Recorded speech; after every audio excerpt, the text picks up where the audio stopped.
What up, Gripsters and random YouTubers? Evan here for Grips.com with the final installment of Charlie Carrell's hand history review of the Scoop main event, where he went after $1.2 million. Charlie Carrell came into this final table 9 of 9 and is currently heads up, guaranteed over $1 million. Like, are you kidding me? How good is this guy? Let me know in the comments how good this guy is. I'm unbelievable. Unbelievable. In the past, Charlie said that his heads-up game wasn't that strong, but Charlie's someone who's always looking to improve on his weak spots and round out his game. So he studied a whole bunch of heads-up. And since then, he went on to get 3rd place in the $10,000 buy-in heads-up shootout event at the World Series of Poker, and has also gone on to take down some very big tournaments on Poker Stars, including this one. I guarantee you are absolutely going to get blown away by what you see in this video right here. If you'd like to see how he got here from 9 down to 6 and from 6 down to 2, check out part 1 and 2 of the series. But even if that's not your thing, if you just want to see a little heads-up battle, you want to see what that confrontation looks like and what it takes to close a tournament, you're in the right place. And now that you know that, we're going to go ahead and get into the action and see how our man Charlie Carrell got stacking.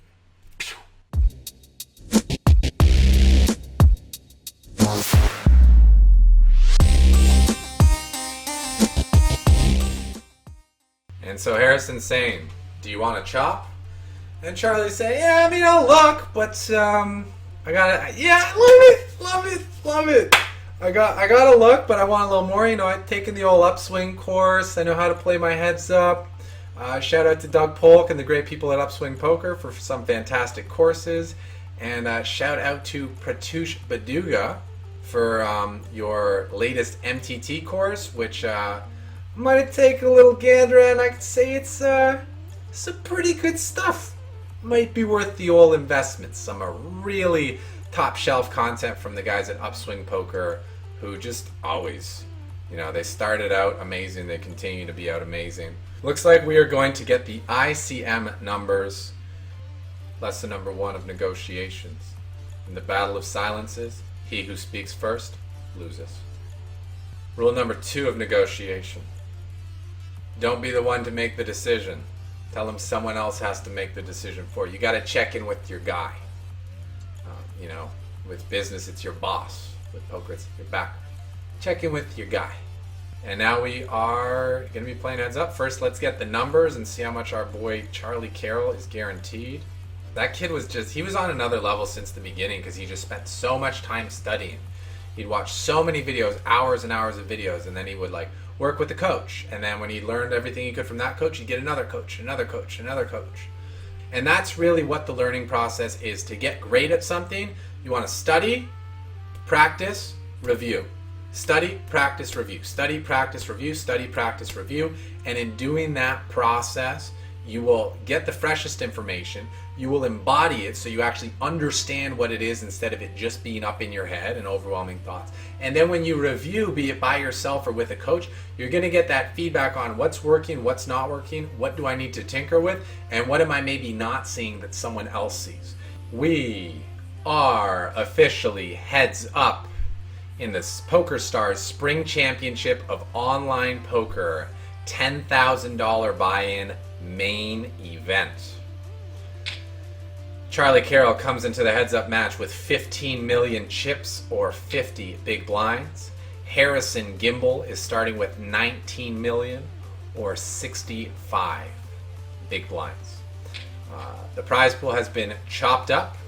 Charlie Carrell has locked up 1.1 million. Harrison has locked up 1.122 million or so. And they'll be playing for $100,000. So first hand here of heads up. Charlie raises the button 5-6 offsuit.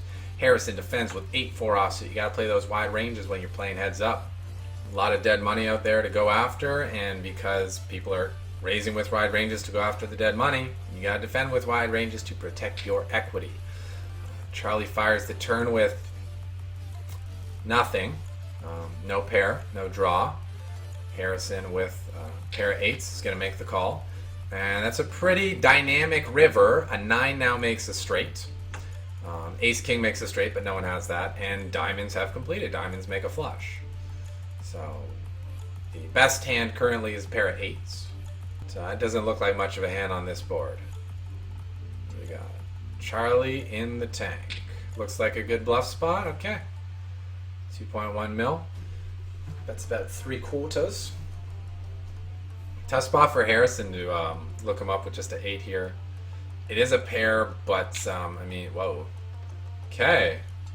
And Harrison thinking that his pair's possibly no good, but that he can get Charlie to fold a jack, maybe a queen, maybe a 10.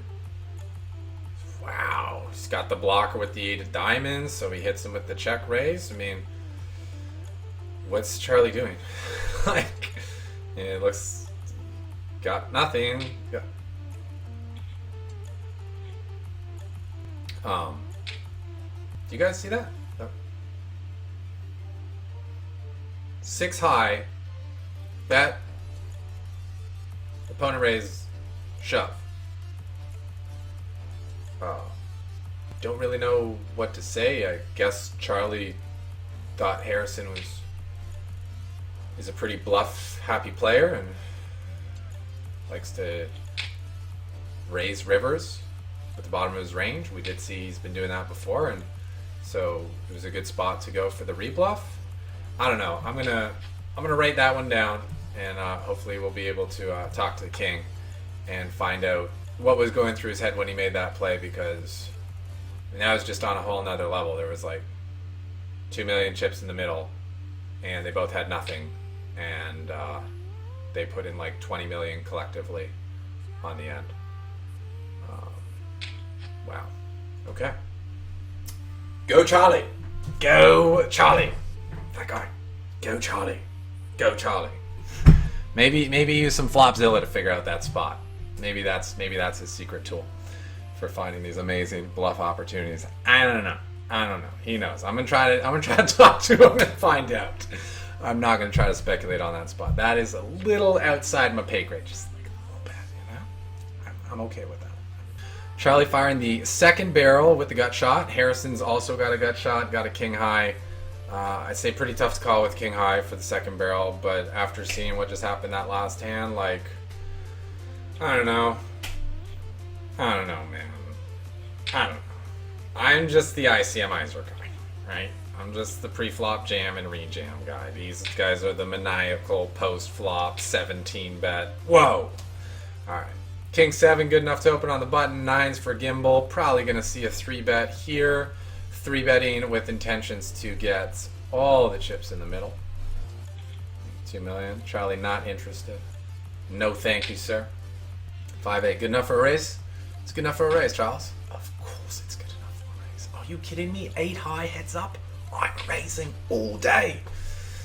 Alright. Got a bottom pair. Harrison. I'm trying to like visualize how well Charlie's range has hit this board. I mean, he's probably playing like close to 100% of hands on the button. So he's going to need lots of bluffs. He's got a backdoor flush draw, backdoor straight draw. I guess that's something. Now with Harrison calling, he's got all the pairs, draws. I don't feel like the 2 is a good card to 2-barrel. But I've been wrong about those things before. I'll probably just show it down here. Check, check. Harrison wins with the 7. Could be some fireworks. Both got Broadway hands. Definitely a strong enough hand for Charlie to 3-bet. And we know Harrison does like to see flops. So with Queen Jack in position, I would imagine he's at least calling. But we also saw he'll just pile it in with his King Jack suited. So I think this one's a call, but I could potentially see a jam. Oh, that was with other factors in play. Yeah, I like the call. Board that's pretty unlikely to have hit either player. The 3's a pretty innocuous card. The 10's the only thing that like maybe connected. Charlie takes down with a very small c-bet. Notice he only bet a quarter of the pot. He did not have to risk very much, and he took that one down. And this is very interesting, actually. You see Randy is asking Nananoka, what kind of coffee did you order? And Epiphany in January gave up caffeine. I think because he didn't want to be dependent on anything, he didn't want to be addicted to anything, so he actually kicked his coffee habit and now has more stable energy as a result. He doesn't experience the same spikes, the same highs and lows, the same peaks and valleys and crashes that come with being addicted to a caffeine, or nicotine would be a very similar thing. And it shows that you can be healthy, you can live a healthy life and still play poker. You can play online poker tournaments and live a healthy life if that is your priority, and that health is wealth. Health is wealth. Our man's living clean, and as a result of that, plus his study and hard work, he is making all the green. Harrison bluffing that bottom of the range again. I have a feeling this time Charlie's not going to have it. He's seen enough 3-bets from Harrison to know that he's doing this a decent amount. But on that board, tough to continue. Maybe, I don't know. We'll see. I thought maybe he would just 4-ball it all in. Ace-8 suited, pretty strong hand, heads up, but maybe he was thinking that Harrison's range for 3-betting and calling a 4-bet shove actually has Ace-8 suited in bad shape, so we want to call and keep the weaker hands in. I'm not completely sure. That's another one where we would just have to ask Charlie. So, huge flop for Charlie, nut flush draw and a wheel draw. Gibbler checks back with the 7 high. I'm really surprised Charlie didn't bet the turn there and just start bluffing, but I guess with ace high, it feels like he's got some good showdown value. Feels like he can play it as a check call, or maybe he's going to go for some funky check raise, thinking that Gibbler would have to bet all his really strong hands on the flop, and therefore his hand can't withstand a check raise on the turn. It's a good hand to be semi-bluffing with. Or maybe you'd rather do that with like something with less showdown value, like a 5-3 of diamonds or a 6-3 of diamonds. Anyway, river ace, check, check. Charlie takes it down. This could be it, boys. Top pair and a backdoor flush draw against an open ender and an overcard. This could definitely be it. I mean, they got like 8 times the pot behind. That's quite a lot of play. But, ooh, nice 10, Charlie. Where do you find these 10s? I like them. I like them a lot. So I expect a big sizing here from Charlie, probably like 1.8 million or so. And it's going to be pretty hard for Harrison to get away from top pair here. Top pair heads up against an aggressive player. That's a monster. Absolute monster. Check call, especially on that river. Yeah, Charlie's probably going to be able to get a nice chunky 3.6 million bet or so out of this spot here. Maybe he goes even bigger. I don't know, Charlie being Charlie, maybe he just goes for 10 million. Yeah, can't imagine Harrison finds the fold here. These kids are good. They got discipline. They can find it, but be that high up in your range. Top pair on the flop. Only one overcard. Straight got there. The other straight didn't. Gotta pay. Gotta pay to see. And with that, Charlie shifts into a pretty dominating chip lead. He's got a 6-1 chip advantage. 30 million versus 5 million. I like his chances. And with top pair, 4x the pot, I like his chances even more. Harrison checks back with great showdown value, ace high. Now he turns a wheel draw. Imagine Charlie going to go for a value bet here. So he can charge ace high. All the ace highs that Harrison checked back. Probably going to call the turn because they picked up a gut shot and could still be good with high card.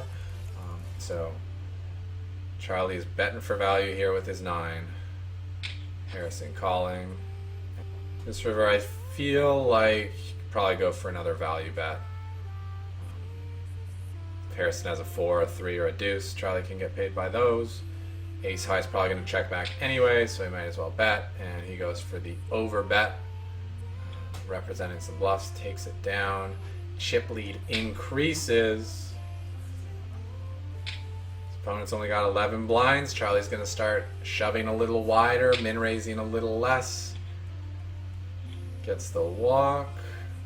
Over 10-1 chip advantage, pretty strong. Is this an all in or is this a limp to trade? It's an all in. It's just jam in. jamming. Hope you like jamming too. Charlie's jamming. He wanna jam, he won't spew. He's jamming.